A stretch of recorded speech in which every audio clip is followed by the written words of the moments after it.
Mas Latif sehat, Mas? Alhamdulillah sehat. Sampai sehat Mas Khotibul? Mas Khotibul atau Mas Umam panggilannya? Mas Umam. Mas Sehat. Umam, siap. Nunggu teman-teman mungkin 10 menit lagi atau 5 menit lagi kita bisa mulai diskusinya ya, Mas. Ya, ya. Ya, ini juga PBBMI kan lagi ada acara Aksi. aksi, makanya saya juga nggak bisa lama-lama Mas, mohon maaf ya. Oh, oke, siap-siap.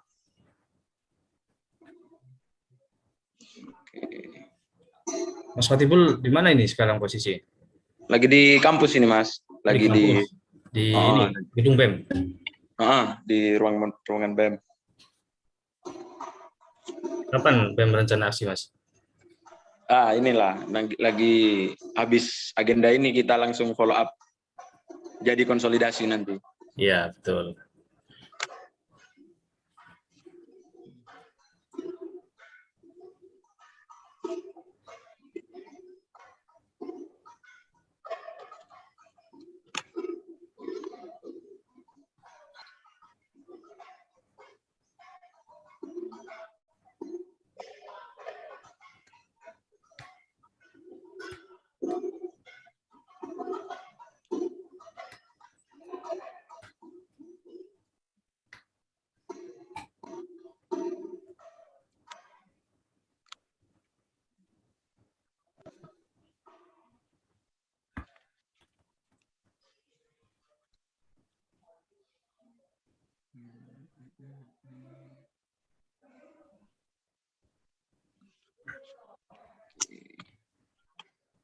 Aslinya mana Mas Khotibul? Saya Jawa Timur, Mas. Jawa Timurnya? Sumenep. Oh, Sumenep. Sumenep ini banyak situs-situs ini peradaban di sana. Ya, lumayan lah, Mas.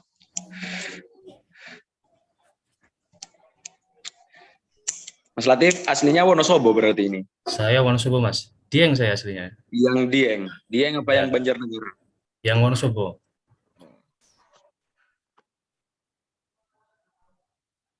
Ini Mas Umum udah semester berapa Mas? Saya udah semester berapa?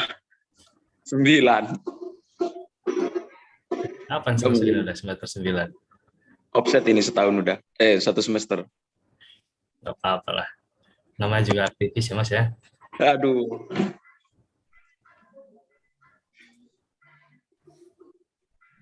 Sudah 15. 3 menit lagi kita mulai, mungkin lewat 10 menit lah ya, Mas. Oke, oke, gak apa-apa. Biar nanti ini sama-sama dapat waktunya. Mau aksi PB ini.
Baik, kita mulai saja.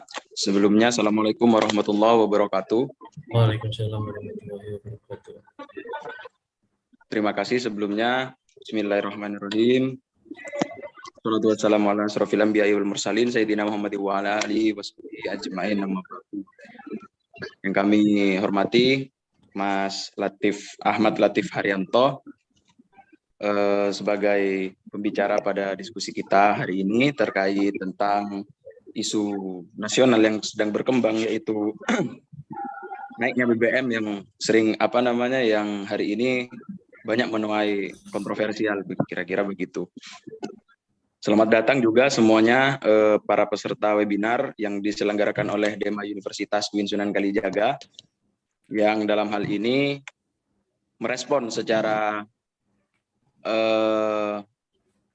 akademik, secara kajian, secara kepekaan kita sebagai mahasiswa dalam merespon isu-isu yang terjadi di tataran nasional hari ini. Baik, langsung saja, biar tidak terlalu lama. Pembicara sudah hadir pada hari ini. Saya akan membacakan sedikit kurikulum vitae-nya. Yang pertama, nama Ahmad Latif Haryanto, tempat tanggal lahir 13 Mei 1993. Riwayat pendidikan yang pertama SMA. Beliau SMA di MAN, Madrasah Aliyah Negeri 1 Wonosobo. Kemudian melanjutkan S1-nya di Universitas Sains Al-Quran Wonosobo, Jawa Tengah.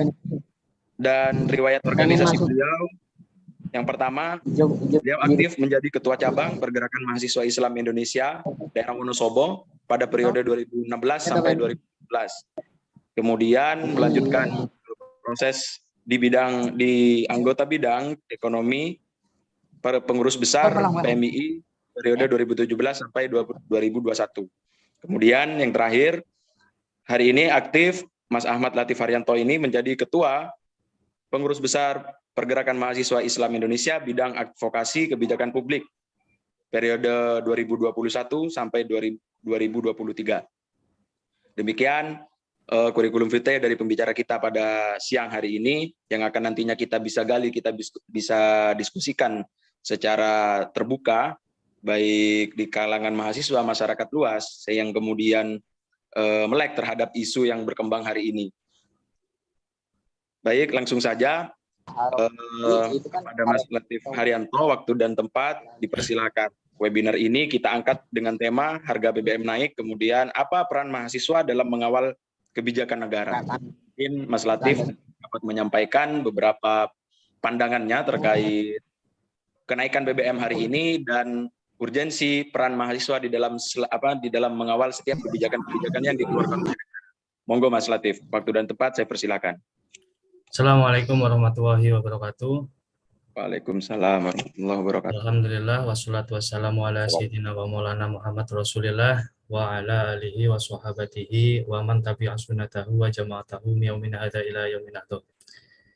Yang saya hormati sahabat Khatibul Umam selaku moderator pada webinar kali ini, sahabat-sahabat sekalian peserta webinar yang saya hormati dan saya banggakan.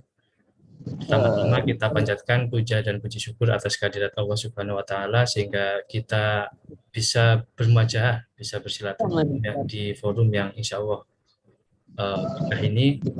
Sholawat serta salam mari kita aturkan kepada junjungan kita Nabi Agung Muhammad SAW. Beliaulah sumber inspirasi kita dalam setiap tindakan, perbuatan, dan ilmu pengetahuan. Semoga kita mendapatkan syafaatnya di dunia, lebih-lebih di akhirat nanti. Sahabat-sahabat yang saya hormati, akhir-akhir ini kita dikagetkan dengan kebijakan pemerintah di era Jokowi, yang mana pada hari Sabtu kemarin pemerintah Jokowi mendadak menaikkan harga bahan bakar minyak. Padahal hari Sabtu ini adalah hari Sabtu siang ini di mana masyarakat sedang melakukan aktivitasnya secara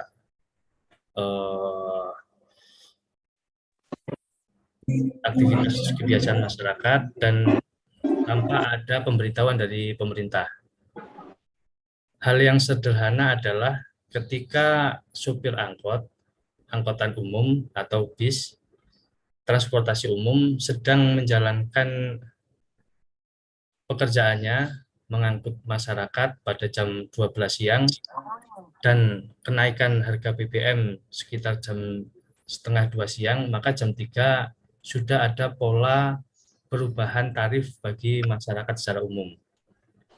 Nah, ini tentu saja mengagetkan karena biasanya ketika membuat kebijakan terkait dengan kenaikan BBM, biasanya diberi jeda waktu pergantian hari.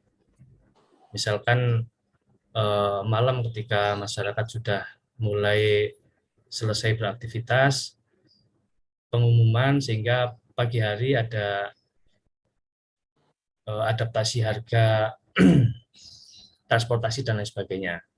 Nah, ini ternyata dengan sangat mengagetkan pemerintah Indonesia era Jokowi Dodo ini, Jokowi memberikan kebijakan untuk menaikkan harga BBM di tengah-tengah masyarakat sedang menjalankan aktivitasnya.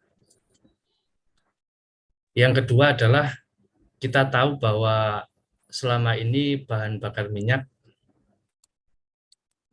rata-rata disubsidi oleh pemerintah Indonesia, namun hasil kajian dari BPPMI bahwa mayoritas subsidi ini adalah tidak tepat sasaran. Hampir 89% subsidi solar ini dimanfaatkan oleh pengusaha kelas menengah ke atas, subsidi petrali dan dulu premium juga dimanfaatkan oleh pengusaha kelas menengah ke atas. Makanya sebenarnya kebijakan kenaikan bahan bakar minyak ini menjadi polemik bagi kita semua bahwa di tengah kondisi ekonomi yang masih mengalami inflasi, diketahui bahwa dari BPS bulan Maret kemarin pada tahun ini adalah inflasi tertinggi semenjak 2015. Nah, kenapa pemerintah berani untuk melakukan kenaikan harga bahan bakar minyak di tengah inflasi yang menghantui kita dan juga di tengah ekonomi yang belum stabil pasca pandemi COVID-19. Ini tentunya menjadi bahan diskusi yang menarik bagi kita semua sebagai kaum pergerakan, sebagai mahasiswa, karena kita tahu pada dasarnya mahasiswa ini memiliki 5 peran dalam masyarakat. Peran yang pertama adalah peran agent of change, bagaimana mahasiswa diharapkan mampu membuat suatu perubahan sosial yang lebih baik kepada masyarakat. Yang kedua adalah social control, bagaimana masyarakat mahasiswa ini mampu mempunyai peran sosial kontrol di tengah-tengah kehidupan masyarakat, terkhusus setiap kebijakan pemerintah yang diberikan kepada masyarakat, apakah memang kebijakan tersebut memang sesuai dengan kebutuhan masyarakat atau tidak. Peran yang ketiga adalah peran moral force. Peran moral force adalah bagaimana mahasiswa, kalangan mahasiswa ini mempunyai akhlak yang baik, mempunyai moral yang baik sehingga bisa menjadi mauhidho hasanah bagi masyarakat secara umum. Karena kita ketahui bahwa mahasiswa diberikan kesempatan untuk belajar lebih dibandingkan sebagian besar kalangan lain, sehingga moral force ini menjadi salah satu peran penting mahasiswa di masyarakat. Yang ketiga adalah yang keempat selanjutnya adalah iron stock. Jadi iron stock adalah sumber daya manusia yang tidak akan habis dan diharapkan kelak mahasiswa ini akan menjadi pemimpin embrio pemimpin masa depan. Selanjutnya yang kelima adalah guardian of value. Mahasiswa sebagai guardian of value, bagaimana kita bisa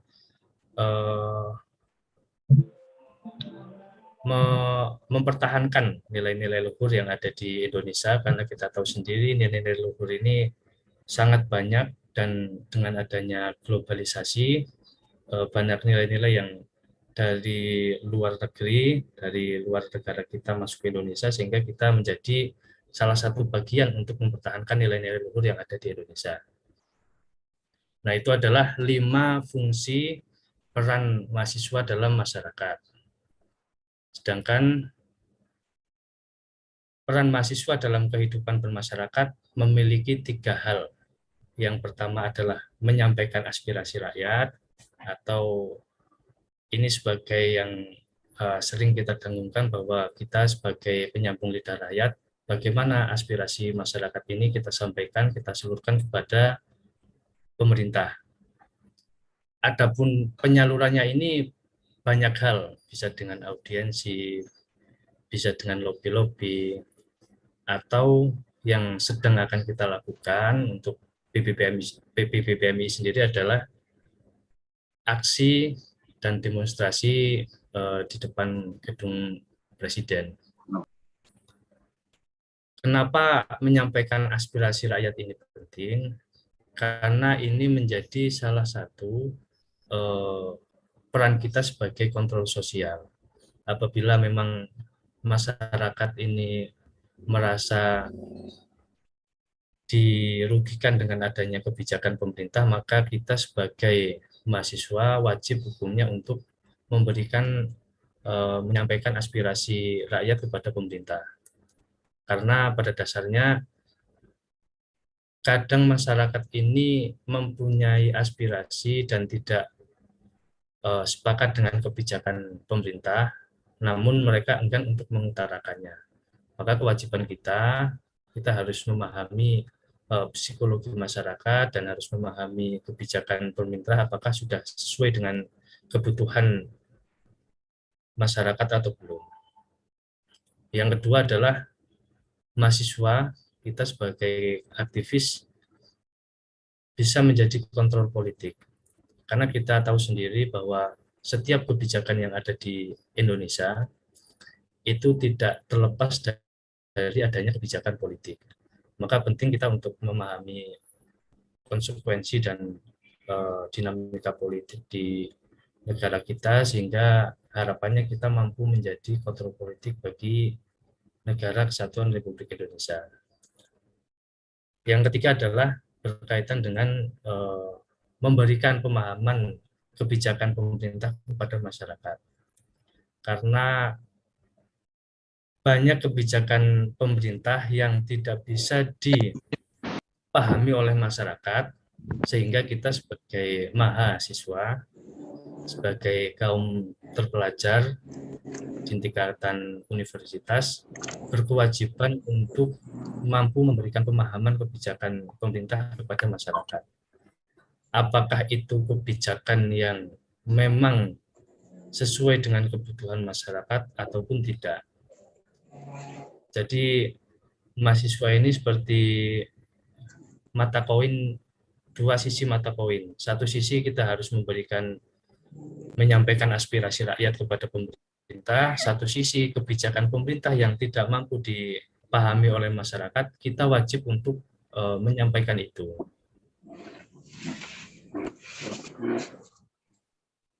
Karena masyarakat ini kadang tidak begitu memahami dengan adanya kebijakan yang ada di Indonesia, dan kita sering diskusi tentang itu, maka ya kewajiban kita sebagai mahasiswa harus mampu untuk memberikan narasi kebijakan yang lebih mudah untuk dipahami kepada masyarakat. Sehingga ketika kebijakan yang tidak bisa dipahami kepada masyarakat, kita bisa menjembatani, ternyata masyarakat tidak sepakat dengan kebijakan tersebut, maka kita harus menyampaikan aspirasi rakyat tersebut, aspirasi masyarakat. Seperti contoh, harga bahan bakar minyak ini kalau dikaji secara ekonomi, mungkin banyak masyarakat yang tidak memahami tentang itu. Misalkan dikaji tentang dari dampak inflasi. Kenapa kenaikan harga bahan bahan-bahan minyak ini mengancam Indonesia terjadi inflasi, masyarakat kan tentu tidak memahami itu. Banyak masyarakat yang tidak memahami itu. Namun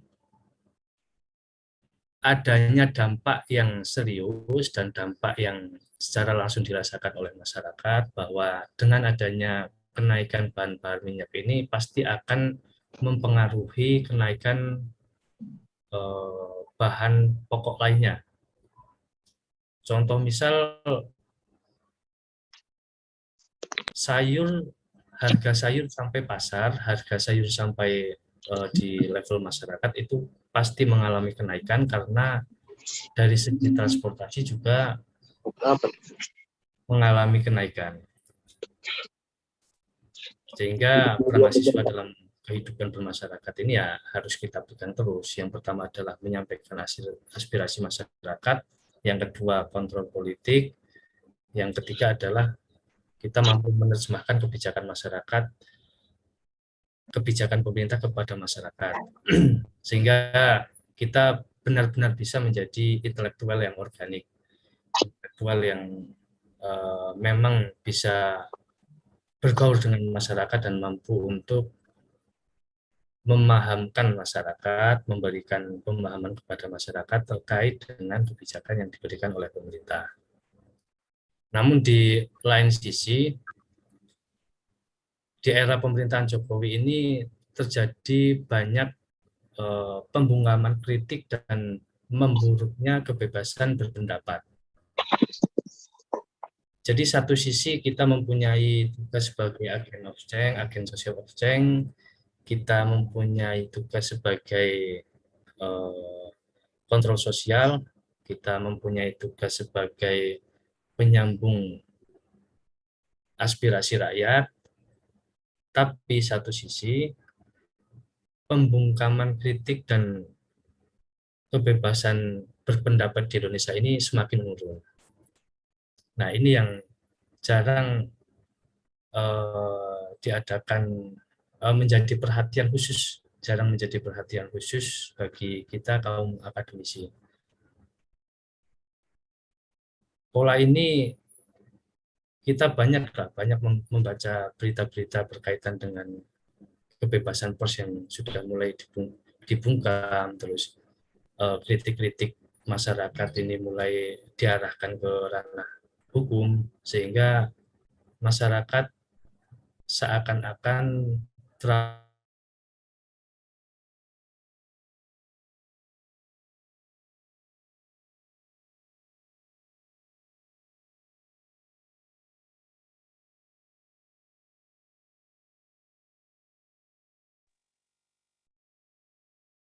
ini adalah akademisi, jurnalis, maupun aktivis. Karena tiga komponen itu seperti yang kita tahu bahwa akademisi akan mampu untuk mengetahui dinamika politik dan paham soal kebijakan yang sedang dirumuskan oleh pemerintah secara akademisi. Jurnalis ini sebagai orang yang memberikan informasi kepada masyarakat, dan aktivis biasanya yang memberikan aspirasi masyarakat kepada pemerintah. Menurut data dari Safenet, jadi pada tahun 2020 ada 147 pembungkaman kritik dan juga aspirasi dari kalangan akademis, jurnalis maupun aktivis. 147 dalam kurun waktu 1 tahun ini bukan angka yang sedikit menurut saya. Karena dalam setiap hari kebijakan pemerintah pasti bergulir, dan setiap hari juga aspirasi maupun harapan masyarakat pasti akan menemui satu titik di mana mereka akan mengkritisi kebijakan tersebut. Sedangkan menurut data dari Amnesty International, di Indonesia ini tahun 2020 mencatat ada 132 kasus pembungkaman kritik dan tentang kebebasan pers. Sehingga akhir-akhir tahun ini kita tahu pemerintahan Jokowi seakan-akan adem ayem, dan baru kali ini setiap ada wacana kenaikan BBM, masyarakat atau mahasiswa seakan-akan lambat untuk merespon hal tersebut. Dulu di era SBY kita tahu ketika kita flashback ke belakang, setiap ada wacana kenaikan BBM, baik dari aktivis, baik dari organisasi kemahasiswaan, organisasi kemasyarakatan, atau dari partai politik sendiri, itu mengkritisi itu. Bahkan mengancam akan mengakomodir masyarakat untuk turut aksi dalam menolak kenaikan harga bahan minyak. Namun di era Presiden Jokowi ini kita tahu seakan-akan masyarakat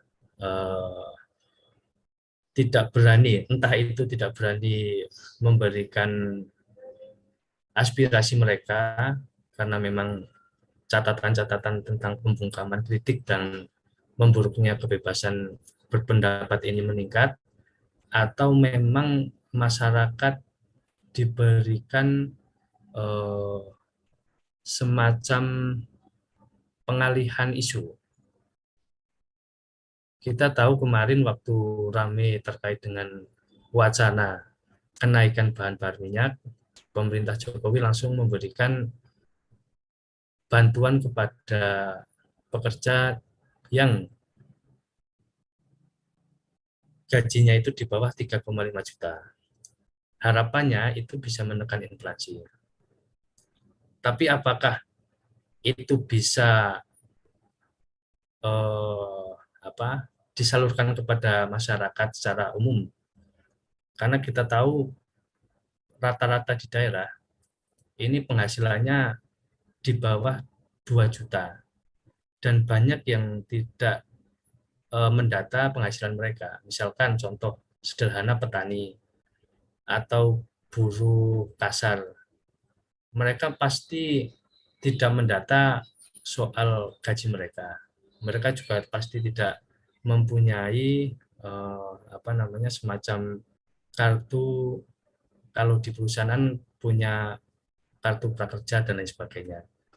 Nah, masyarakat desa, terkhusus petani atau buruh kasar, rata-rata mereka tidak memiliki itu. Nah, apakah itu bisa tersalurkan kepada masyarakat secara umum? Padahal dampak kenaikan ini langsung dirasakan oleh masyarakat secara umum. Contoh kasus sekarang, kalau di Jakarta sendiri, kenaikan harga bahan bakar minyak ini sudah dirasakan dengan adanya kenaikan dari segi makanan.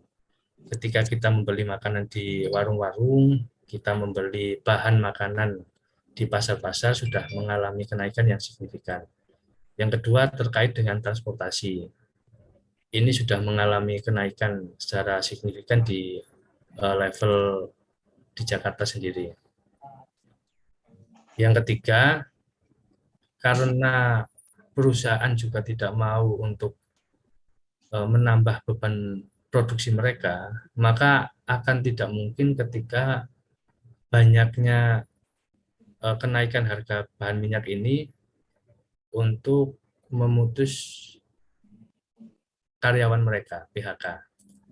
Karena suatu perusahaan pasti perspektifnya adalah perspektif bisnis, di mana mendapatkan laba atau untung yang sebesar-besarnya dengan modal yang sekecil-kecilnya. Nah, ini menjadi hantu menjadi tugas pemerintah, menjadi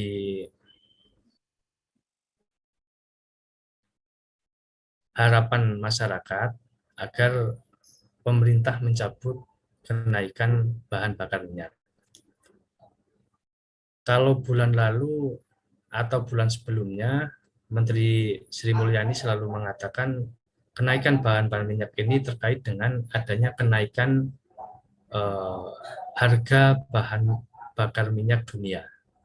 Namun kita tahu sendiri beberapa bulan terakhir ini bahan bakar minyak dunia ini mengalami penurunan. Nah, kenapa pemerintah tetap ngotot untuk menaikkan harga BBM ketika harga minyak dunia ini mengalami penurunan? Satu sisi, kenapa pemerintah juga masih ngotot terkait dengan investasi IKN sebagai ibu kota baru dan juga beberapa proyek besar strategis di Indonesia. Padahal soal kebutuhan masyarakat secara real ini yang perlu untuk menjadi perhatian khusus pemerintah dibandingkan dengan menambah infrastruktur yang memang baik jika jangka panjang. Tapi dengan kondisi sekarang mungkin lebih baik agar bahan bakar minyak ini tidak dinaikkan terlebih dahulu.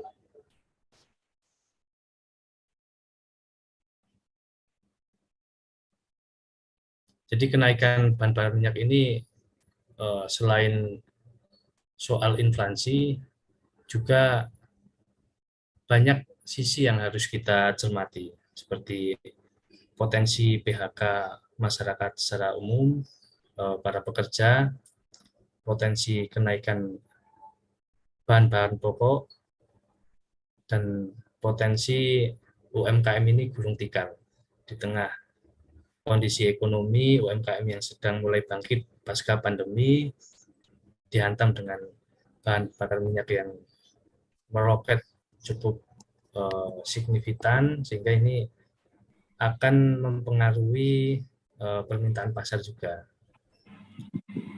Maka kita sebagai mahasiswa harus menyampaikan aspirasi masyarakat bahwa kita benar-benar berada di garis masyarakat, apa yang menjadi perhatian khusus masyarakat kita harus sampaikan.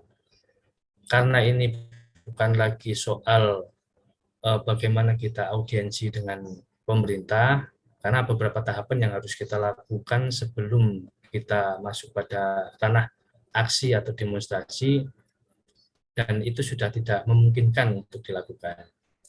Karena ketika melakukan audiensi, itu biasanya ketika kebijakan tersebut masih sebatas wacana. Tapi ketika kebijakan tersebut menjadi wacana dan banyak penolakan dari masyarakat, namun pemerintah masih ngotot untuk melaksanakan kebijakan tersebut, maka tugas kita sebagai kontrol sosial dan sebagai agen social of change ya harus turun aksi, turun ke lapangan dengan harapan apa yang kita sampaikan yang mewakili harapan masyarakat ini bisa menjadi perhatian khusus pemerintah Indonesia. Karena tanpa adanya perhatian khusus pemerintah Indonesia, saya yakin ya akan sebatas sebagai wacana atau diskursus kita secara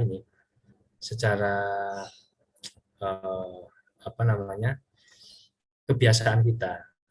Jadi setiap ada kebijakan pemerintah, kita pasti membuat suatu diskursus atau suatu kritik terhadap pemerintah.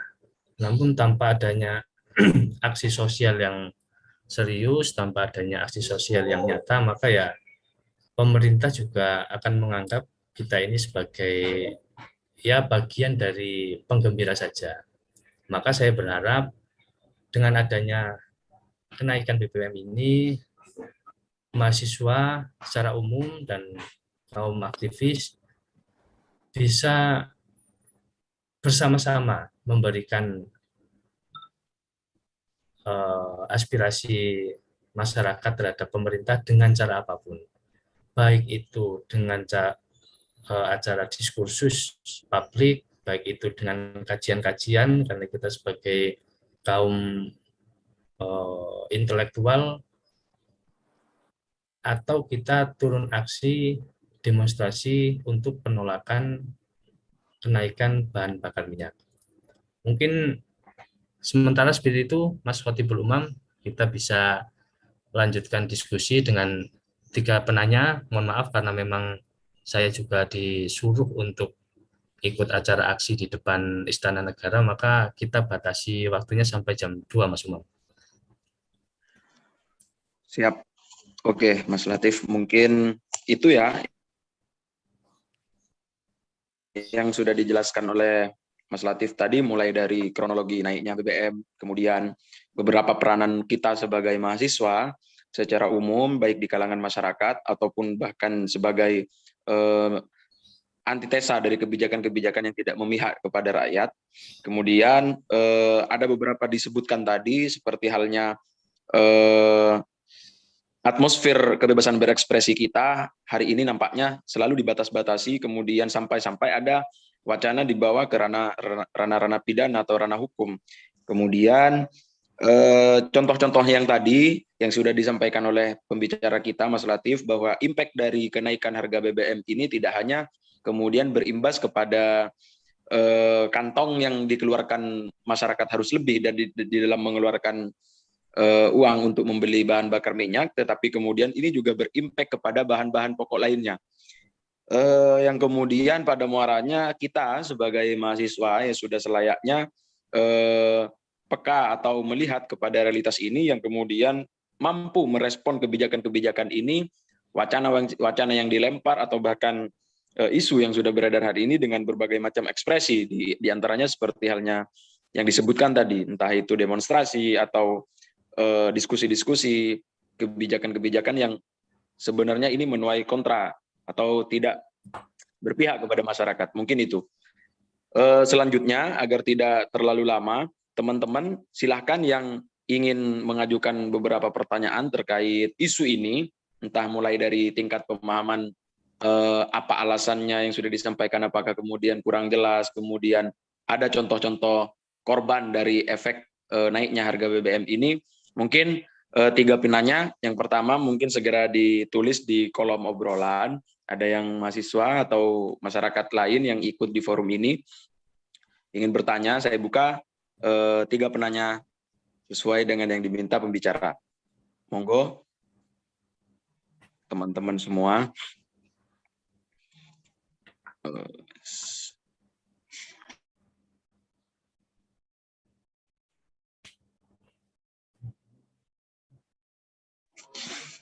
Bisa menulis atau langsung buka mic.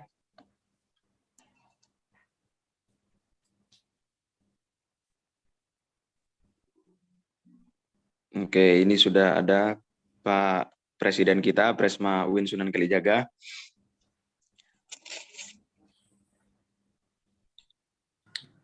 Izin Mas Umam, saya mau nanya Mas moderator. Siap Pres. Sambil nunggu teman-teman mungkin ya, biar tidak lama, saya izin nanya Mas Latif, izin. Siap.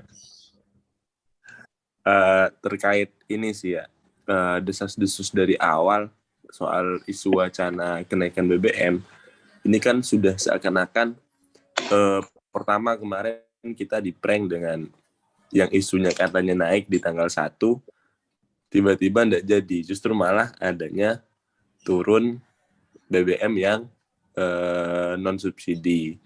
Nah, itu satu. Yang kedua, jauh-jauh hari sebelum isu BBM, bukan isu lagi, BBM ini dinaikkan di hari Sabtu kemarin, itu justru pemerintah memberikan semacam bantalan sosial untuk beberapa kategori sih, ada 3 kategori kira-kira. Tapi yang cukup menarik memang ada perbedaan ya, mungkin beda kepemimpinan, beda cara pemutusan kebijakan.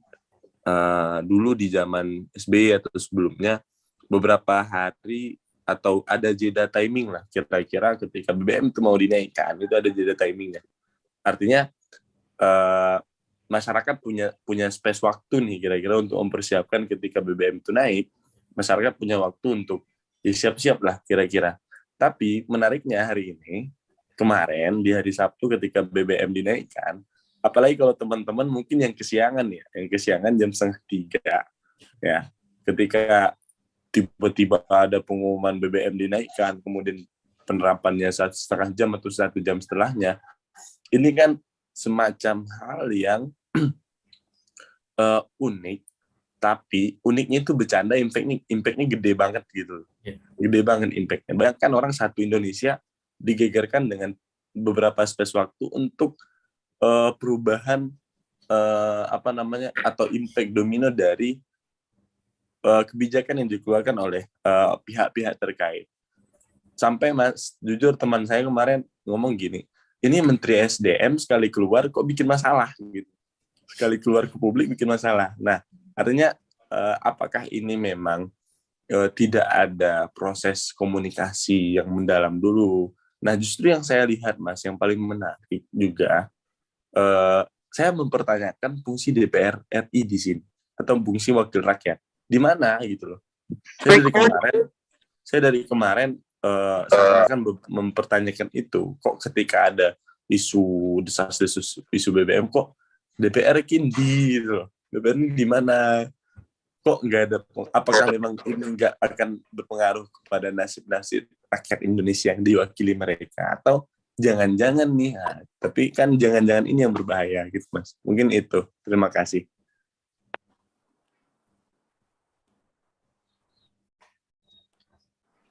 Oke, terima kasih Mas Pres. Ada beberapa tadi penyampaian-penyampaian yang disampaikan oleh Mas Pres terkait wacana yang kemudian bergulir, yang harusnya beberapa struktur-struktur kenegaraan itu juga harus lebih sensitif lah, setidaknya begitu. Kira-kira bisa langsung ditanggapi Mas Latif atau masih mau menunggu pertanyaan-pertanyaan dari teman-teman selanjutnya? Mungkin menurut saya langsung ditanggapi biar forum ini dialektis. Jadi memang ini Pak Pres, kebijakan tersebut itu mengagetkan semua kalangan masyarakat, di mana siang hari ini adalah waktu masyarakat sedang beraktivitas. Sehingga kita misalkan saya berangkat pagi ke Jogja ini dengan biaya 100.000 menggunakan bus, pulangnya pada jam 3 sore, ini sudah ada selisih perbandingan harga tiket bus.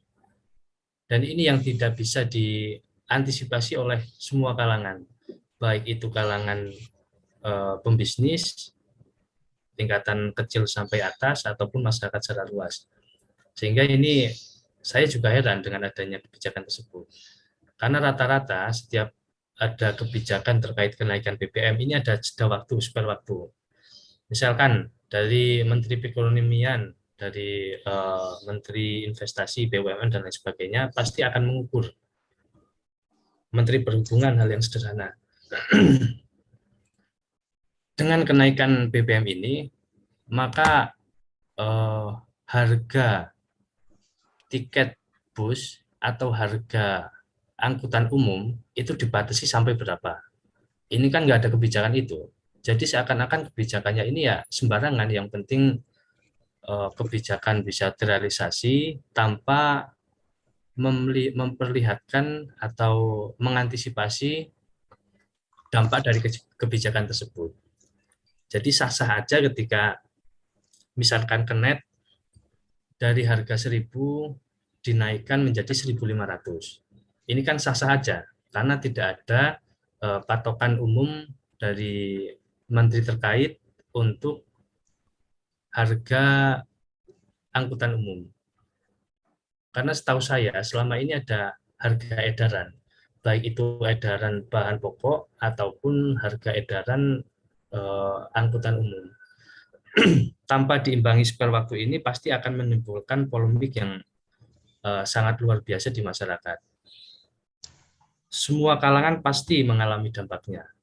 Tapi yang perlu digarisbawahi adalah ketika momentum ini dimanfaatkan oleh oknum-oknum yang tidak bertanggung jawab. Karena pasti semua stakeholder, semua orang yang berkepentingan memahami dengan adanya kenaikan BBM ini pasti akan diimbangi oleh sebagian besar harga komoditas. Nah, kalau ini dimanfaatkan oleh oknum tanpa ada kebijakan dari pemerintah berkaitan dengan batasan harga eceran di masyarakat, ini pasti akan merugikan rakyat secara umum. Yang kedua, berkaitan dengan fungsi DPR ini kan ada 3 fungsi. Yang pertama adalah fungsi legislating, yaitu membuat undang-undang. Yang kedua, fungsi budgeting. DPR ini berfungsi untuk membuat anggaran pemerintah. Yang ketiga adalah fungsi controlling. Kalau berkaitan dengan tupoksi masing-masing anggota dewan, itu sudah ada di ranah masing-masing komisi. Nah, yang menjadi pertanyaan adalah, kenapa hampir semua anggota dewan ini diam, walaupun sebagian kecil anggota dewan ini ada yang berteriak bahwa ini kenaikan BBM ini akan merugikan rakyat dan lain sebagainya. Banyak serapan aspirasi mereka berkaitan dengan kebijakan pemerintah menaikkan BBM berdampak buruk di masyarakat secara nyata. Namun sekali lagi anggota dewan ini adalah perwakilan rakyat yang mana di dalamnya ada struktur partai. Coba kita lihat era SBY, waktu itu SBY yang background-nya adalah Partai Demokrat mau menaikkan harga BBM dengan alasan yang sama bahwa negara sudah tidak mampu lagi untuk mensubsidi BBM, maka presiden atau negara ini harus menaikkan harga. Di situ ada rekaman sejarah PDIP semua anggota dewan dari PDIP berteriak, bahkan mereka akan memobilisasi massa untuk demonstrasi di depan istana. Nah, ini yang perlu kita pahami sebagai social control. Bahwa setiap kebijakan yang ada di negara kita itu tidak terlepas dari yang namanya kebijakan politik. Maka apakah semua anggota dewan ini tidak mau menjerit, tidak mau memberikan suaranya kepada pemerintah? Tentu saya yakin banyak anggota dewan yang menolak itu. Apalagi terkhusus yang basicnya ini dulu pernah menjadi aktivis. Pasti akan lebih memahami dulu kira-kira mereka basic aktivis 98 kan lebih matang daripada kita soal pengawalan advokasi pemerintah. Namun sekali lagi ya ini soal kebijakan partai. Kalau semua partai sudah diselesaikan, terus siapa lagi anggota dewan yang akan mengkritik? Ketika mengkritik diberikan sanksi. Nah, ini yang dikatakan oleh beberapa pakar bahwa untuk menguasai Indonesia ya nggak harus menguasai rakyatnya, kuasailah partainya. Nah, di situ yang menjadi nalar kritis kita sebenarnya. Gitu, Mas. Pak Presiden. Oke. Mungkin demikian penjelasan dari Mas Latif, Pak Pres, terkait pertanyaan-pertanyaan tadi. Kemudian ini masih ada 2 penanya terakhir ya, Mas Latif, sesuai pesanan. Yang pertama dari sahabat Labib. Nah, ini Menteri Luar Negeri kita ini bertanya. Nah, pertanyaannya Mas Latif, kira-kira langkah strategis atau follow up apa yang akan dilakukan oleh mahasiswa, khususnya organisasi seperti pengurus besar PMII setelah adanya aksi, kita tahu bahwa hari ini ada aksi besar-besaran dari salah satu organisasi yang ada di Indonesia, salah satunya PMII, yang hadir di istana untuk menyikapi harga BBM yang sudah resmi dan itu sudah ketok palu. Kira-kira setelah akan adanya aksi-aksi yang berlanjut dari tataran Jakarta sampai daerah-daerah lainnya, apa yang kemudian menjadi langkah strategis pembacaan dari Mas Latif sendiri setelah adanya ketok palu naiknya harga BBM ini? Itu yang pertanyaannya Mas Latif. Kemudian saya langsung bacakan pertanyaan yang kedua ini. jika melihat dari saudara peserta, izin bertanya, jika melihat kenaikan BBM di era SBY, oposisi yang kita sebut tadi yang disampaikan oleh Mas Latif, salah satunya PDIP, lantang menentang kebijakan tersebut sampai mengerahkan massa. Kemudian untuk hari ini kira-kira sikap atau kondisi terkini dari pihak oposisi melihat kebijakan yang dikeluarkan oleh pemerintah hari ini itu seperti apa? Kemudian ini sempat menyinggung terlebih-lebih juga menuju 2024 untuk menyambut pemilihan kepala negara yang baru. Kira-kira begitu, Mas Latif. 2 pertanyaan terakhir ini. Oke, terima kasih, Mas Umam. Saya akan menjawab pertanyaan yang pertama dulu terkait dengan strategi atau follow up BBPMI menanggapi terkait dengan kebijakan pemerintah hari ini. Jadi yang jelas kita berharap agar kita menyuarakan aspirasi rakyat berkaitan dengan penolakan harga bahan minyak ini bisa disikapi serius oleh pemerintah dan bisa diturunkan harganya seperti semula. Yang kedua adalah bagaimana agar subsidi bahan bakar minyak ini bisa tepat sasaran. Karena setiap kita mengkritisi kebijakan kan juga kita harus memberikan alternatif solusi. Kalaupun 80% sampai 89% pemanfaat yang mendapatkan manfaat subsidi bahan bakar minyak adalah kalangan masyarakat kelas menengah ke atas, bagaimana agar subsidi tidak membengkak, subsidi pemerintah tidak membengkak, ya bahan bakar ini harus tepat sasaran. Dan sampai sekarang belum pernah ada yang namanya ada pengawasan terkait dengan subsidi bahan bakar minyak. Jadi peran aktif kita, kalaupun dibutuhkan oleh pemerintah sebagai aktivis, sebagai mahasiswa untuk bersama-sama memberikan keterlibatannya agar subsidi bahan bakar minyak ini tepat sasaran, ya kita juga siap. Yang kedua adalah soal melihat partai oposisi yang posisi oposisi melihat kebijakan ini. Saya tanya balik, partai oposisi sekarang siapa? Kan hampir sudah tidak ada selain Demokrat dan PKS. Yang jelas mereka pasti menolak. Cuman karena oposisi ini tidak sekuat waktu SBY dulu, maka tidak imbang dalam mengawal setiap kebijakan pemerintah. Kalau dulu jelas oposisinya ada PDIP sebagai 3 partai terbesar di Indonesia, dan dengan lantang menyuarakan pada forum paripurna atau forum-forum internal partai, mereka akan memobilisasi massa.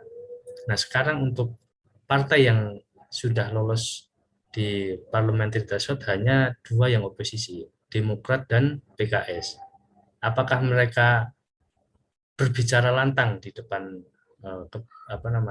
dalam rapat-rapat atau dalam setiap mengkritik kebijakan pemerintah? Mereka berbicara lantang, tapi kekuatannya, porsinya tidak sebesar dulu. Sehingga respon dari pemerintah ini ya agak separuh.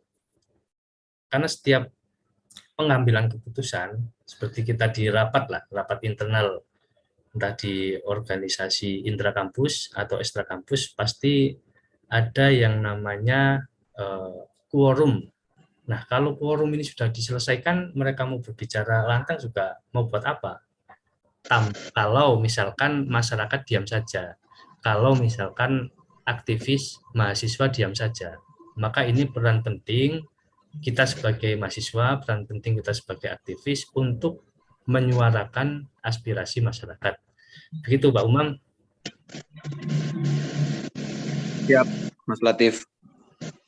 Itu kira-kira penyampaian yang tadi saya mungkin agak sedikit menyederhanakan bahwa langkah-langkah strategis seperti halnya salah satu yang dilakukan oleh organisasi PBPMI hari ini tetap menyuarakan bagaimana BBM ini turun seperti semula dengan berbagai macam alternatif tentunya. Setelah yang kedua, memaksimalkan subsidi yang diberikan pemerintah agar lebih sesuai atau lebih tepat sasaran, kira-kira begitu.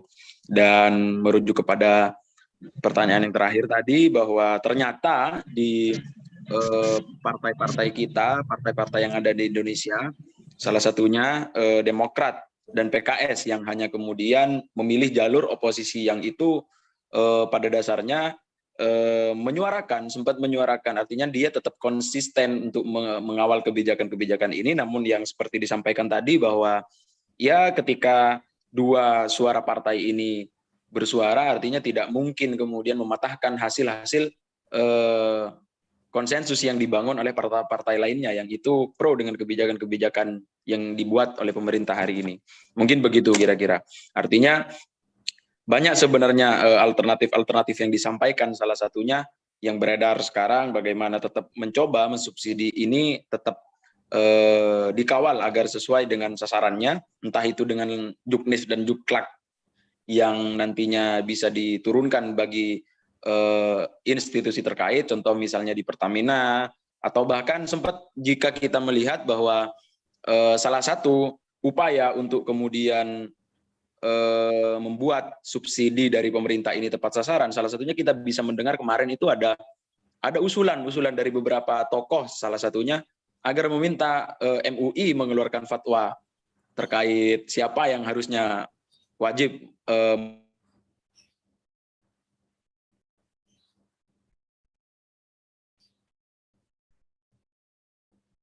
mendapatkan subsidi Pertalite ini dengan saya itu, dan tetapi ya lagi-lagi ketok palu sudah dilaksanakan di jam 13.30 setengah 2, akhirnya kita menerima bahwa BBM hari ini sudah naik di angka 10.000 di wilayah subsidi Pertalite.